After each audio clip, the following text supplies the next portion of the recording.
Otto, how fares the realm? The realm? Oh, she's just fine.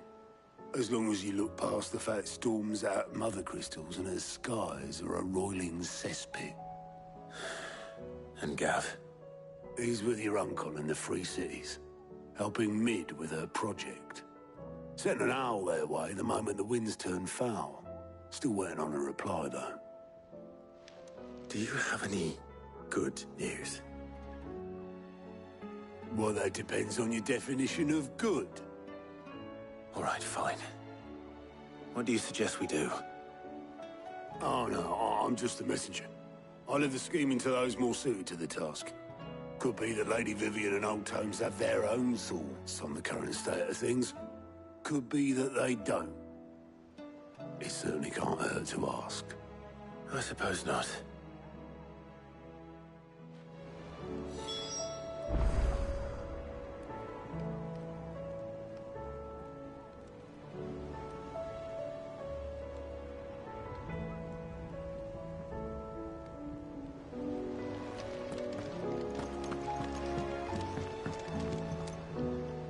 How is it that every one of your little excursions presages some inexplicable catastrophe? Not that you are to blame for the Dominion's fate. No one could have predicted the actions of the Crown Prince. I'm sorry I couldn't save your home. My countrymen are stronger than you think. A few toppled clock towers won't break their spirits. They'll be back on their feet in no time. I hope so. Look at us. Bluer than a pair of bog crabs. Tempting though it may be, sulking will not help us find a solution to this mess. You believe there's one to be found? I don't know. But I am certain we're more likely to find it if we first examine the facts.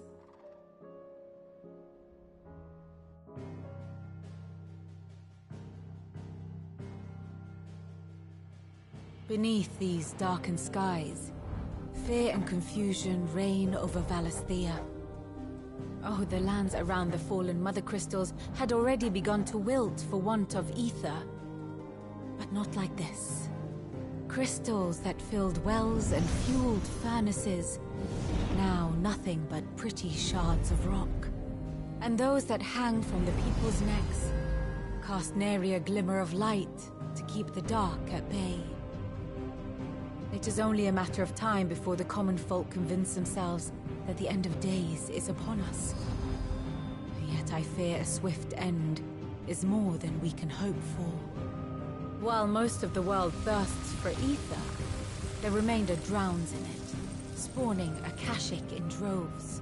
And amidst the hordes of mindless beasts, with magics as like to fail as function, even the strongest nation would falter.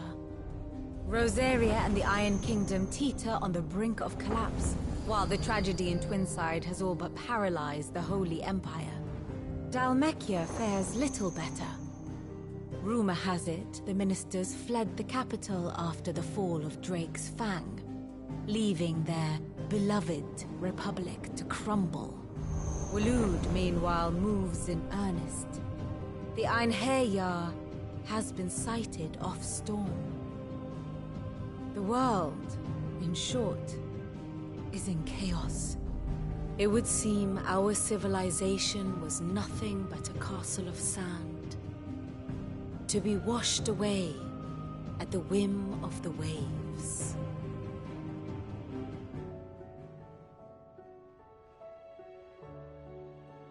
A castle of sand. Not my best flourish, but it seemed fitting. The reports I've received are considerably more blunt in their appraisal. Without the protection of their nations, it will fall to the people to defend themselves against those who would take what is theirs. Which is only ever going to end one way. Defending a farmhouse against a band of chocobo thieves is one thing, but pitchforks and palisades will do little to stall an army's advance. Should the King of Waloed deign to invade, there would be none to stop him. None but us.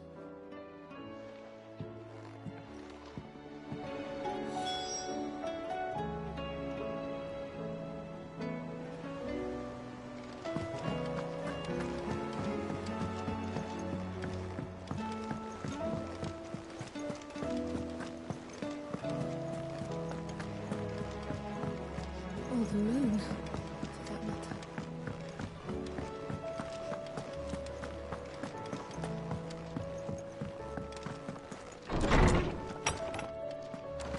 Is a storm coming, Sid? Will there be thunder? Let me guess. Is there anything you don't know, Lawsman? It doesn't take a court astrologer to augur the obvious. As for what has disturbed the heavens, that, I believe, is a question the Fallen might be better placed to answer than I. And on the 6th day did the gods tear the sun from the firmament, visiting darkness upon their prideful sons and daughters. But I dare say you remember your childhood lessons on the sins of Zemeckis only too well. You think they're connected? That Ultima was one of the gods responsible? Well, he has certainly exhibited powers that we mortals would associate with the divine. There is nothing divine about him. But he wouldn't be the first god of whom that could be said, now would he? Yet for all the fairy tales that tell of the sins, there is almost nothing in the way of actual historical accounts. Had I the Journal of Moss the Chronicler, I may have been able to tell you more, but alas, I fear all remaining copies have been lost to time. You will forgive me, I hope? Certainly not. Because there is nothing to forgive. Even without this journal, you've provided us ample wisdom. And we will always be grateful for it. Perhaps Otto will be more inclined to share his thoughts when he hears what the others had to say.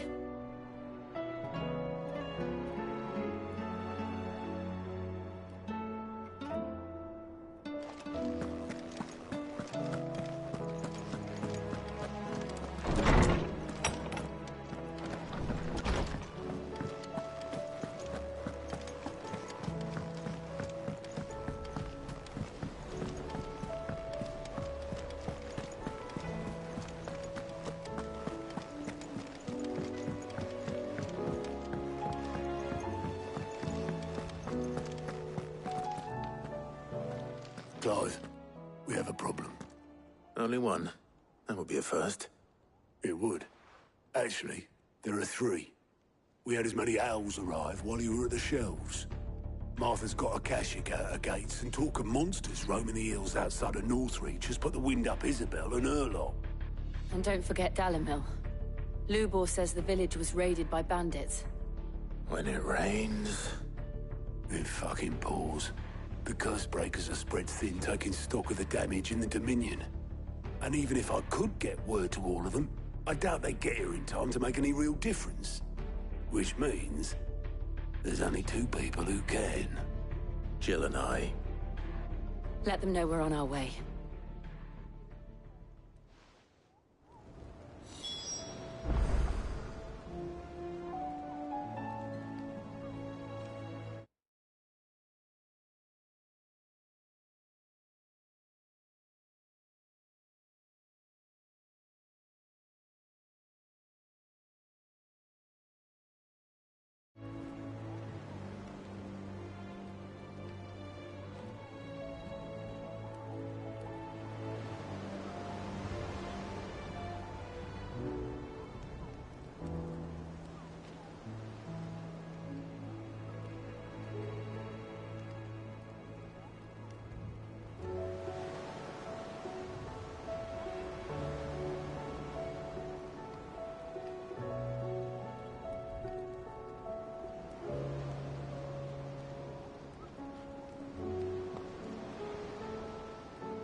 Sid. Your new companion appears much more formidable than your uncle. Should I be worried? You haven't been introduced. Jill.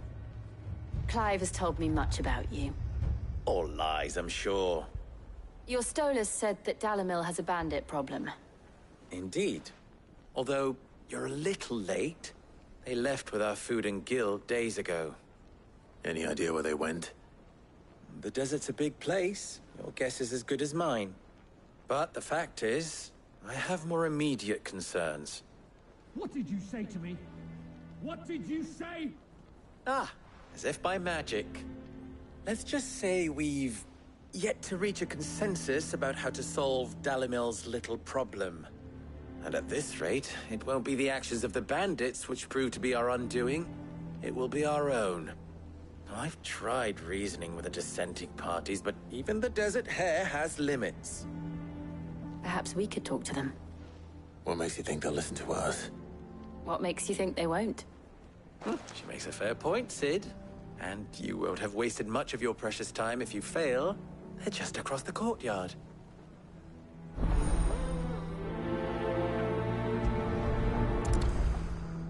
Suppose we just follow the shouting.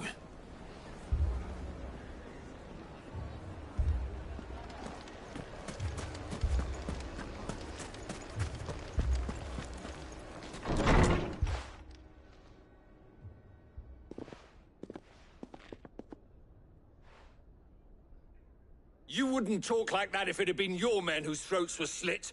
Blood for blood, it's the only way. We hire mercenaries and have them mount the bandits' heads on our walls as a lesson to the rest. And what happens when those mercenaries are slaughtered like your men? Are you going to hire more? We're better off using that coin to buy food and supplies. If we hire mercenaries, the only thing we're buying is the bandits' ire. And you cannot fill empty bellies with that. Do you hear me? But what happens when they come back? Maybe it'll be your throat that's slit. That's enough. Both of you. Any more of this and I'll throw you out myself. Come back when you're ready to talk like adults.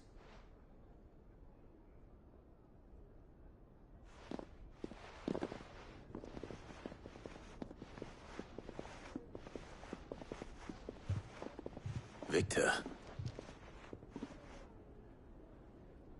What's he doing here? Sid. And Lady Jill. What brings you here? I was about to ask you the same thing. Costness is in chaos, and the markets have all but ceased to operate. The Briar's Kiss here in Dalimil is the only place I can reliably obtain supplies. I was here to do just that when Master Lubor told me of his troubles.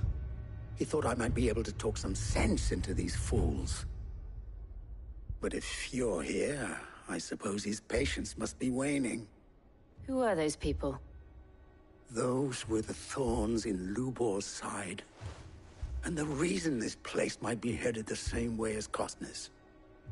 It's these accursed skies. The darkness is enough to drive a man to madness. Or an entire city, for that matter. We're still working on the skies. But in the meantime, perhaps we can find a solution to Dalimil's problems. I hope so. For all our sakes.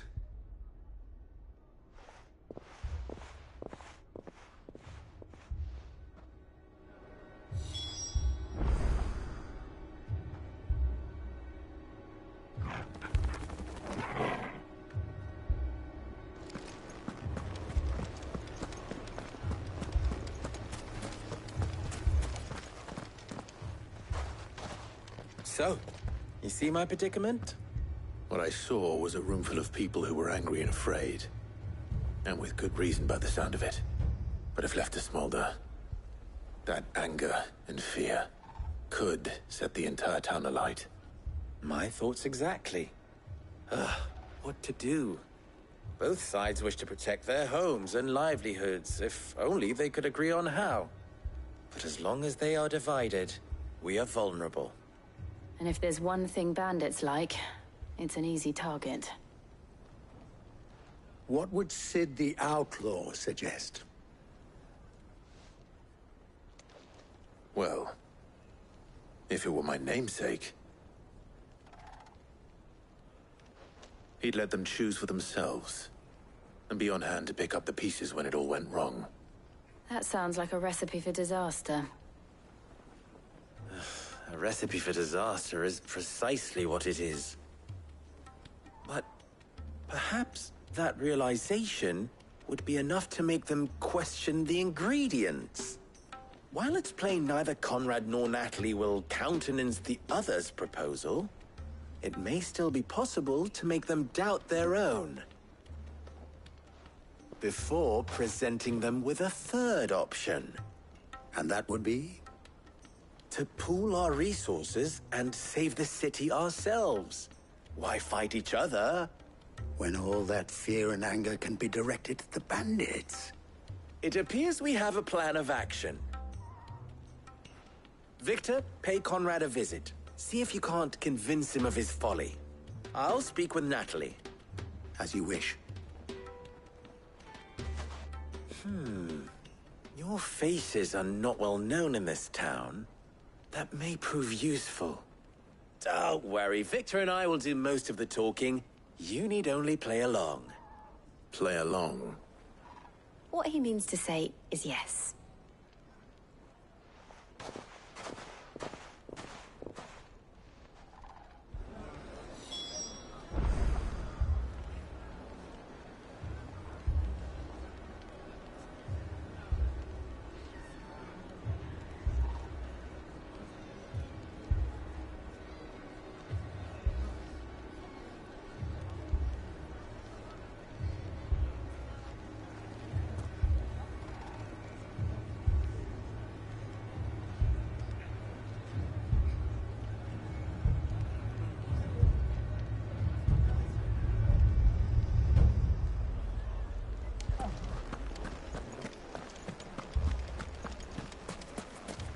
Picture it, Conrad.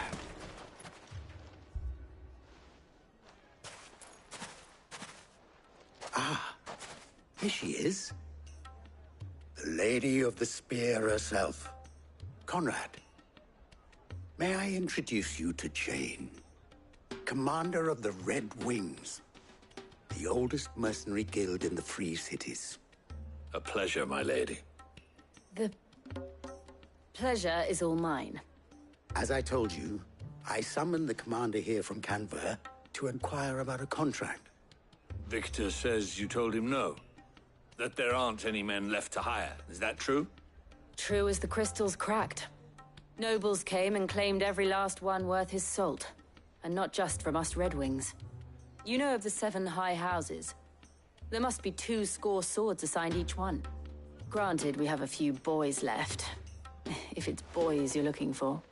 Well, Conrad, are you saying that Dalamil's finest cannot defend this town better than a gaggle of unblooded striplings? That a band of beardless youths could better avenge the deaths of your brave men than you yourselves? Absolutely not. We'll show those bastards who they're dealing with.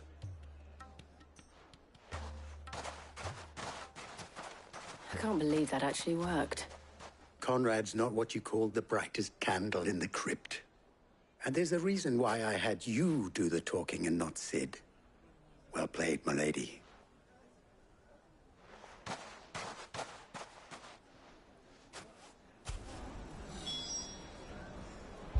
Then let us band together and show these brutes that Dalimil is not to be trifled with.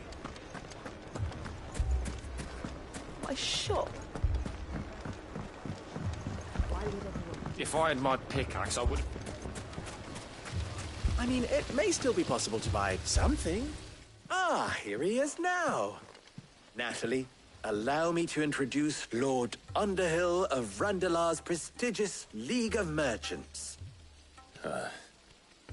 Lord Underhill. At your service. Underhill? I was just telling the good lady of our conversation, my lord. and how you were lamenting the state of the capital's stores. Lubor says that not only are the granaries almost empty, but that war and the Blight mean this season's harvest won't be enough to fill them for winter. Indeed, certainly that is the case.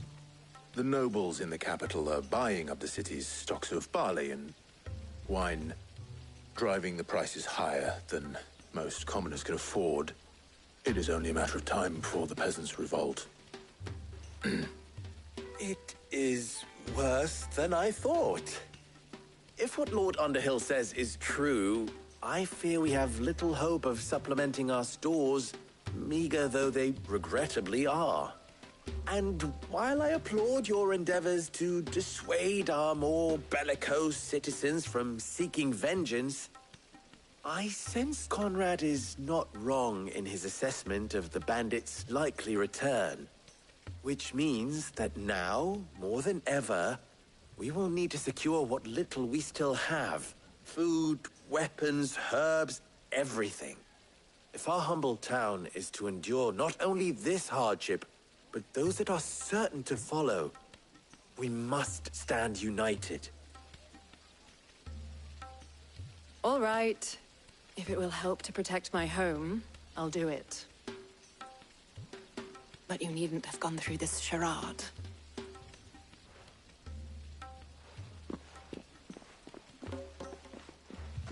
Thank you, Clive. Your performance was nothing if not workmanlike. She saw right through it. I didn't say it was good, merely that it produced the desired effect. Now, my scouts should be returning shortly. Meet me back at the Briar's Kiss, and we shall see what we face.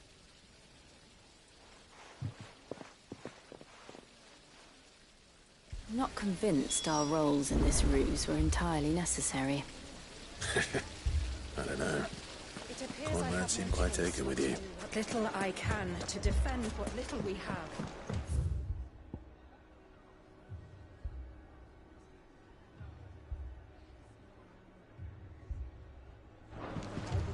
Mummy, I'm scared. Oh, I'm ruined. Good news, Sid. Both Conrad and Natalie have somewhat gracefully accepted their new roles. With time, they may even learn to. Time no longer appears to be the luxury it was before lunch. I take it your scouts found the bandits. Technically, it would be the bandits who found my scouts. It appears they march for Dalimil as we speak. All of them. You're not serious. They don't just want food, they want the whole damn town.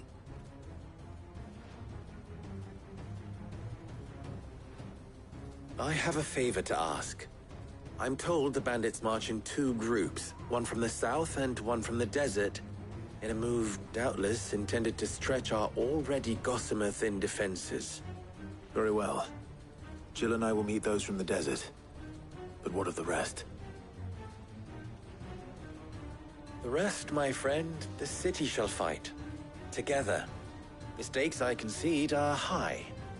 But if this does not unite Dalimil, nothing will. That is a lot of faith to put into those who had their hands around it. I thought you might say that. We'll hold them off for as long as we can. And we will do the same.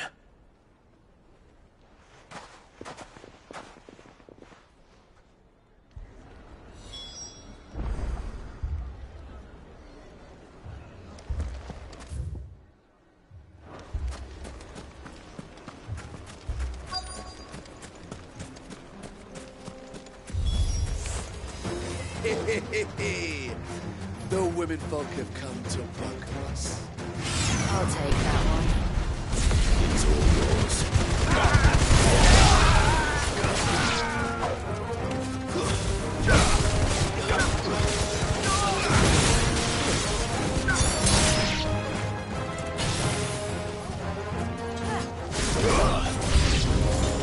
They mean to overwhelm us.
The townspeople.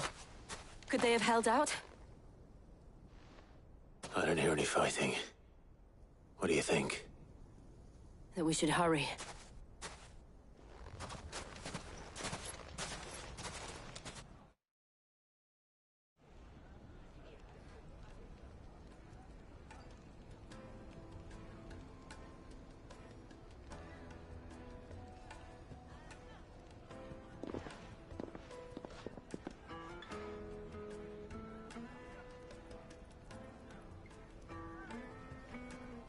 Natalie, I owe you an apology.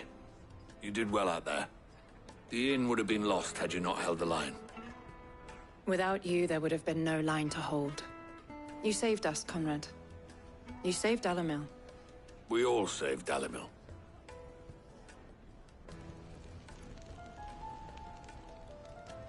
Conrad seems to have had a change of heart. I'd say they both have. I take it from your presence that our visitors from the desert won't be joining us either. Pity. The plan worked, Sid.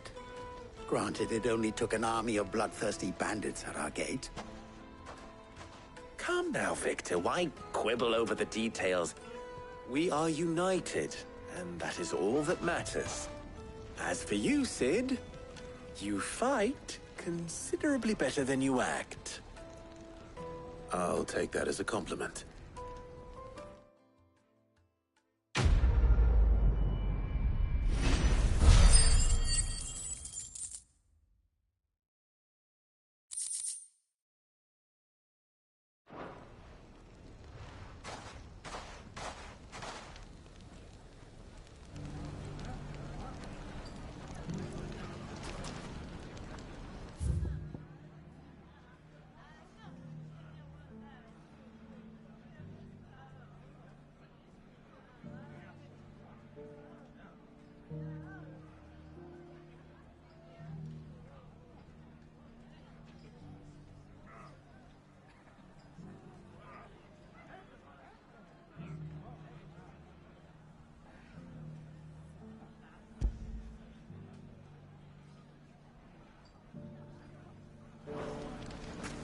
So, where did you learn the bandits may be known, but look what they've left us with. We'll have a hard time. Mummy, are the bad men going to come back? The gentlemen of the town guard are a strapping bunch.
Let's go. Fly, Ambrosia.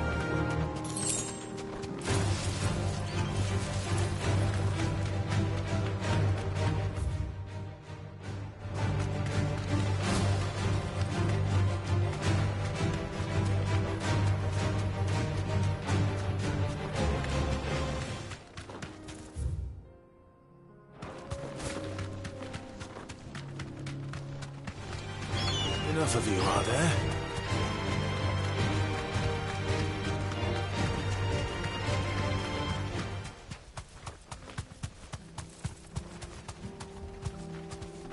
You deserve a rest.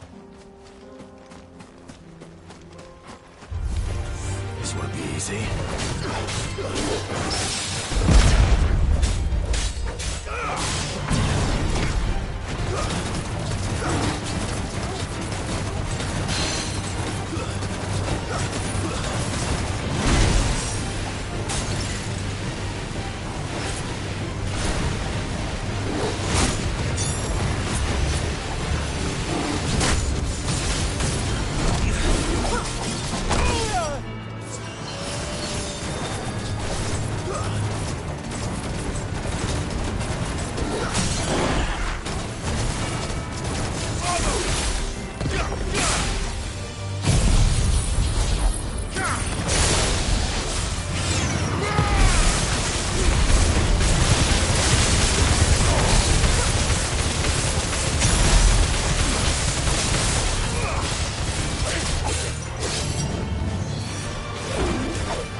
soul, eh? Only those who have nothing. So empty your pockets.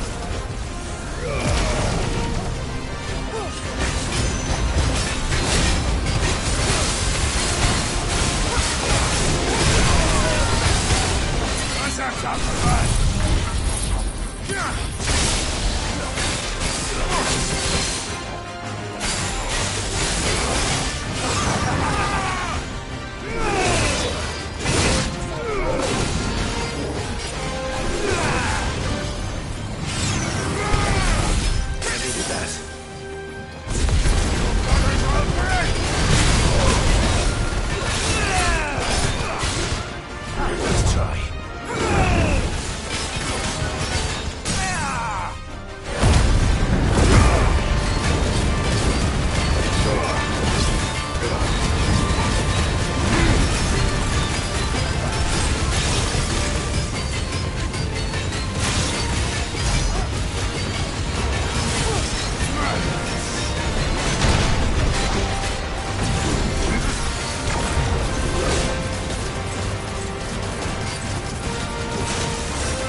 A deserter turned outlaw.